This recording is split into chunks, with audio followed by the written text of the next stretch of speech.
안녕하세요. 화해글로벌에서 데이터 전략 팀장 맡고 있는 임광빈이라고 합니다. 이번 준비한 주제는요. 저희 화해가 이번에 3월 25일 날 SNH와 첫 라이브를 했습니다. 애프터세일 포함해서 억대 매출이 잘 나와주면서 성황리에 잘 마무리됐는데요. 그래서 화해가 왜 라이브를 하게 됐는지 그리고 어떻게 준비했는지에 대해서 좀 설명을 드려보려고 합니다. 일단 섹션은 이렇게 세 가지를 준비를 했어요. 왜 화해가 라이브를 준비를 했는지랑 그리고 어떻게 준비를 했는지 그리고 앞으로는 어떻게 할 건지 이렇게 세 가지 섹션으로 준비를 했습니다.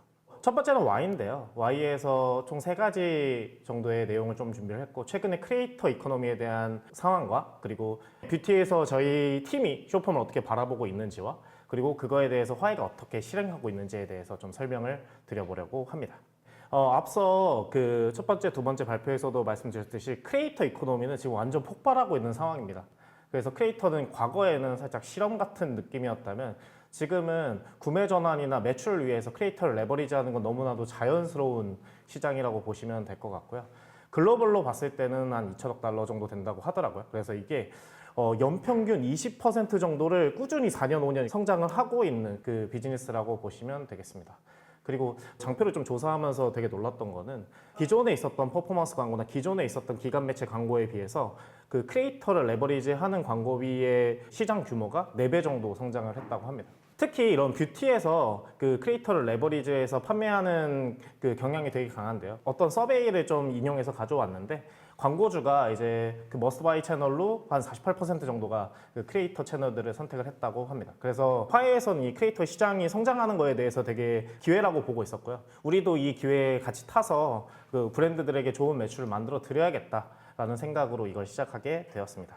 거기에서 우리는 뭘 준비를 해야 될까에 대해서 고민을 되게 많이를 했고요. 결국 뷰티는 쇼폼이 구매를 만든다 이렇게 생각을 했습니다. 과거에는 쇼폼이 그냥 단순히 발견하는 채널이었어요. 그래서 뭐 우리 브랜드가 특정 쇼폼을 타고 바이럴을 타서 뭐 어디선가 구매가 되네 이런 형태의 뭔가 내용이 많다고 하면 이제는 발견을 넘어서 그 발견한 걸 바탕으로 댓글 달거나 같이 인게이지먼트 되면서 참여가 이루어지고요. 거기에서 크리에이터와 상호작용을 통해서 확신을 얻은 고객분들께서 크리에이터분들이 주신 링크를 타고 구매를 하는 경향이 많이 발생을 하기 시작했습니다. 근데 저희도 약간 단순히 팔로워 수만 높은 분들보다는 크리에이터 분들께서 자기 팔로워와 소통이 많고 좀 신뢰도 있는 분들로 모시려고 노력을 했었고요, 이번에도. 그래서 현재 시장이 이런 진정성을 바탕으로 한 크리에이터 그 쇼폼 시장으로 넘어가고 있다고 보시면 되겠습니다. 요새 K뷰티가 잘 나가는 부분도 있어서 이 크리에이터를 레버리지해서 K뷰티를 어떻게 하면 잘 해볼 수 있을까에 대한 고민도 내부에서 계속 진행하고 있는 상황입니다. 그러면은 이제 크리에이터 시장에 기회가 있는 건 알겠는데 화해가 그러면 어떠한 액션들을 하고 있었나라고 보시면 이렇게 세 가지 타임라인으로 준비를 했는데요. 2025년 8월에는 저희 그 편집샵을 런칭을 했는데 익히 알듯이 약간 어필레이트 형태의 판매 형태라고 보시면 되고요. 큐레이터 분들께서 들어오셔서 링크를 발행하고 그걸 자율적으로 판매하는 형태의 어필레이트 모델을 처음 런칭을 했습니다. 근데 이걸로 조금 부족하다라고 생각을 했었어요. 왜냐하면 맥락이 있는 판매가 중요하다고 생각을 했거든요. 맥락과 진정성 있는 판매. 그래서 저희가 2025년 12월에 크리에이터 마켓이라고 해서 공동구매 형태의 마켓을 구성하게 됩니다. 여기서 과거에 있었던 편집샵보다 더 많은 성과가 잘 나게 됐고요. 그럼에도 불구하고 약간 어떤 부분에서 우리가 좀 더 브랜드들의 매출을 잘 만들어 브랜드들의 성장을 돕기 위해서 어떻게 해야 될까 좀 고민을 많이 했어요. 확실히 저희가 스킨케어나 이런 부분들이 강하다 보니까 크리에이터가 짧은 시간, 짧은 쇼폼 안에서 뭔가 설명을 하기가 쉽진 않았다. 성분이라든지 제형이라든지 또 어떤 사람한테 맞는다든지 그런 것들을 설명하기가 쉽지 않은 상황이었고요.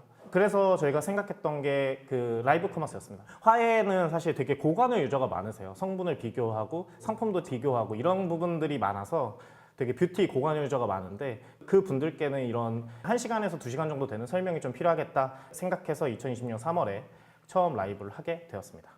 그래서 저희도 처음 라이브 할 때 이게 잘 될까에 대한 고민들을 계속 했었고요. 잘 되라 기도도 한번 해봤고요. 근데 정말 다행히 저희 애프터세일 포함해서 억대 매출을 잘 만들어서 정례화를 하게 되었습니다. 그래서 저희가 어떤 부분들을 신경 써서 했는지에 대해서 좀 설명드려 보려고 합니다.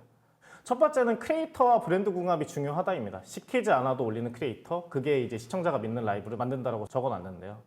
저희가 이제 첫 라이브를 하면서 50만 뷰티 유튜버인 A님과 SNH가 첫 라이브를 잡게 되었습니다.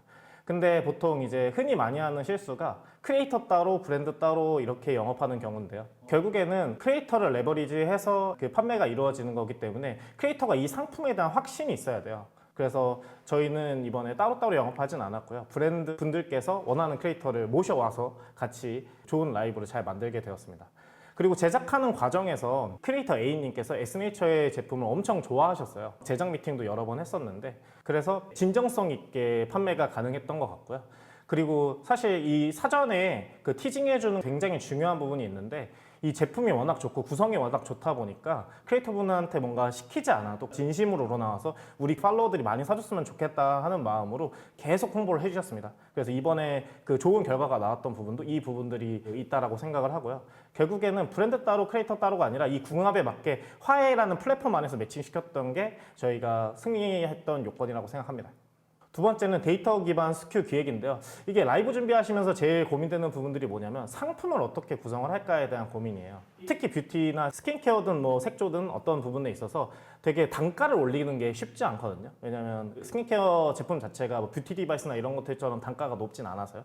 근데 저희는 화해에 1000만 개 이상의 리뷰가 있고 수만 가지의 판매 데이터가 있습니다. 그걸 바탕으로 뭐 리뷰를 어떻게 보셨는지, 성분은 어떻게 구성을 했는지 이런 것들을 잘 조합을 해서 최적의 스큐를 만들었습니다. 그 전 세션에 나왔던 합구매가 중요하다는 말을 좀 인용을 해보면 저희도 이제 최적의 합구매를 만들기 위해서 세트 상품을 잘 구성을 했고요. 저희가 데이터가 워낙 많다 보니까 이런 부분들을 좀 구성하는 게 크게 어렵지 않았다. 그래서 다음에 진행하는 라이브들도 이런 식으로 데이터 기반으로 최적의 스큐를 찾아내는 거에 좀 더 힘을 쏟을 생각이고요. 그래서 객단가를 보시면 6만 원대의 객단가를 뽑았습니다. 이게 스킨케어 라이브를 해보신 분들은 아시겠지만 6만 원대의 객단가가 나오기가 쉽지 않은 상황이거든요.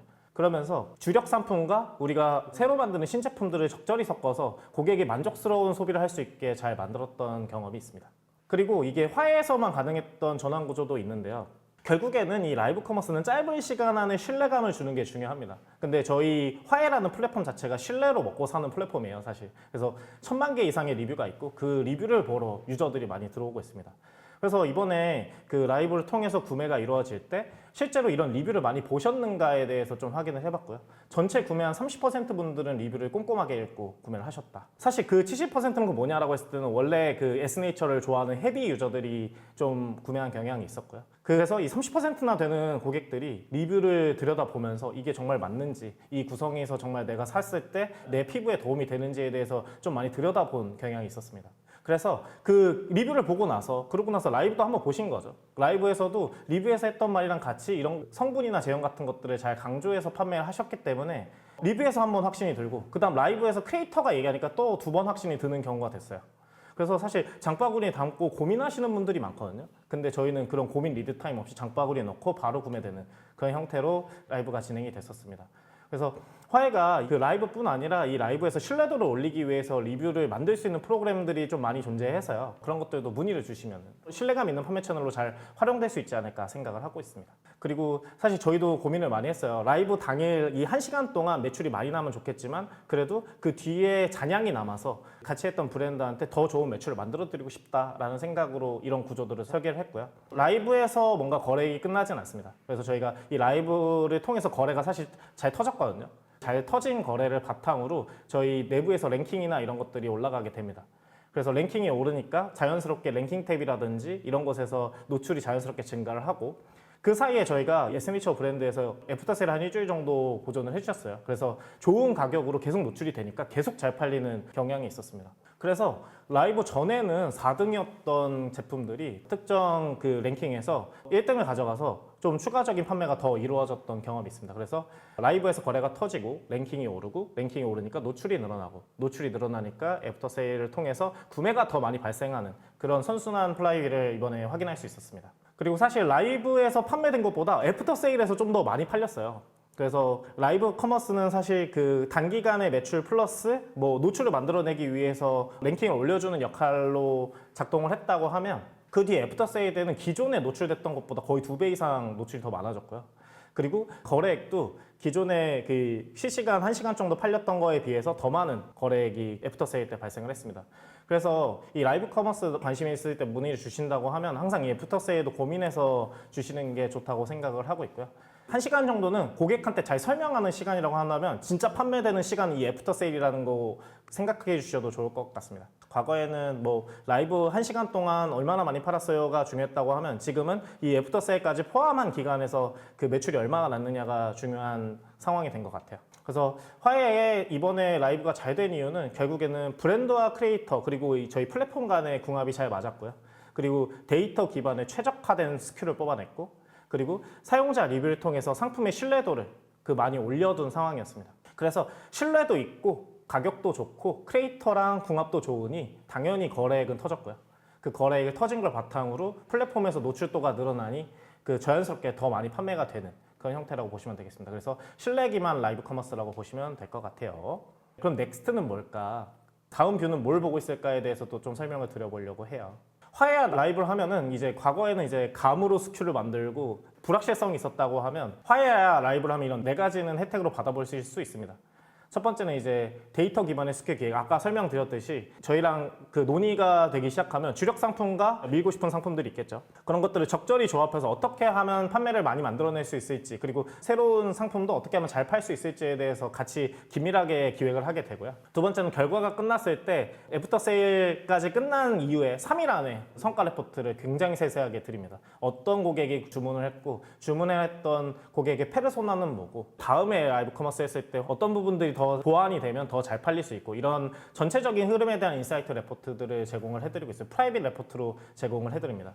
그리고 세 번째는 저희가 진짜 뷰티 고관여 유저만 모여 있어요. 대부분 성분에 대해서도 되게 민감하시고 기존 브랜드에 엄청난 팬들이 많습니다. 만약에 신규 브랜드라고 한다면 신규 브랜드들도 저희 리뷰 프로그램을 통해서 신뢰를 쌓고 그거를 통해서 라이브 커머스까지 이어진다고 하면 그런 평가를 받아볼 수 있는 장이 될 수도 있다라고 보시면 될 것 같아요. 그리고 사실 이 신규 브랜드일수록 이 리뷰를 쌓는 게 굉장히 중요한데요. 왜냐면 아까도 말씀드렸듯이 대부분 많이 팔린 게 리뷰를 많이 쌓아놓고 신뢰감 있는 상품들이 많이 팔렸습니다. 이런 리뷰를 잘 쌓게 만들어주는 것도 화해가 잘하는 강점 중에 하나라서요. 저희 문의 주시면 저희 팀이 굉장히 잘해요. 그래서 그거는 너무 걱정 안 하셔도 된다. 그럼 이제 크리에이터 비즈니스의 넥스트는 뭘까? 첫 라이브에서는 사실 검증이 좀 완료가 됐어요. 앵콜 라이브는 이미 준비는 하고 있습니다. 그 이후에 저희가 좀 더 확장해 보려고 하는 거는 글로벌로 확장하려고 합니다. 화해 글로벌 웹이 이번에 MAU가 100만을 돌파하고 계속 J커브를 그리면서 성장을 하고 있거든요. 그래서 크게 5가지 국가가 있는데 북미, 일본, 중국, 베트남, 스페인인데 저희가 이 화해 글로벌 웹에도 라이브 기능을 좀 내장을 해놨어요. 그래서 저희도 이제 글로벌 동시 송출이라든지 혹은 글로벌 라이브라든지 이런 것들도 공격적으로 할 계획이 있습니다. 그래서 브랜드들이 더 이상 국내에 갇혀있지 않고 글로벌까지 판매를 이어나갈 수 있게 만들어내는 것을 목표로 하고 있습니다. 그래서 저희가 좀 샵라이브를 선택을 한 것도 있고요. 6가지로 준비했는데 그냥 한 줄 요약하면 저희는 기획에 집중하고 싶은 생각이 있었습니다. 근데 그 뒷단에 운영 부분에서 예를 들면 글로벌 라이브 하면은 번역도 해야 되고 자동 자막도 달아야 되고 그런 불편함이 있었을 거고요. 뷰티다 보니까 고화질 화면이 되게 중요하다고 생각했습니다. 그래서 AI 기능과 고화질 때문에 선택한 게 첫 번째였고요. 두 번째는 이제 저희 광고인데요. 더 많은 구매 전환을 일으키기 위해서 매체 광고를 해야 되는 상황인데 그런 것들을 턴키로 운영할 수 있는 솔루션이 좀 필요한 상황이었습니다. 그래서 AI 기능하고 고화질 그리고 턴키로 운영하는 것 때문에 샵라이브를 좀 선택을 하게 되었고요. 브랜드와 크리에이터와 신뢰 있는 라이브를 만들기 위해서 기획에 집중하고 그 뒷단의 운영은 샵라이브가 해줄 거라고 생각하고 같이 시작을 하게 되었습니다. 그래서 첫 번째도 잘 돼서 앞으로도 계속 좋은 파트너십을 가져가지 않을까 생각은 하고 있습니다. 네, 이제 마지막으로 설명드려보면 저희 이제 슬로건이에요. 뷰티 소비자들의 똑똑한 선택을 통해서 브랜드들의 성장을 만들겠다. 명백하게 브랜드들의 성장을 만들어내는 플랫폼이라고 생각해 주시면 될 것 같아요. 그래서 국내에서 시작해서 글로벌까지 뻗어나가는 이 수출 유통망까지 잘 구축이 돼 있는 상황이거든요. 그래서 라이브뿐 아니라 뷰티 브랜드 잘 키워보고 싶다 하시는 분들은 화해 비즈니스라고 검색해도 되고요. 저기 있는 QR코드를 통해서 접수를 해주시면 성심성의껏 대응해 드리도록 하겠습니다. 네, 오늘 준비한 사항은 여기까지고요. 세션은 여기서 마무리하도록 하겠습니다. 수고하셨습니다.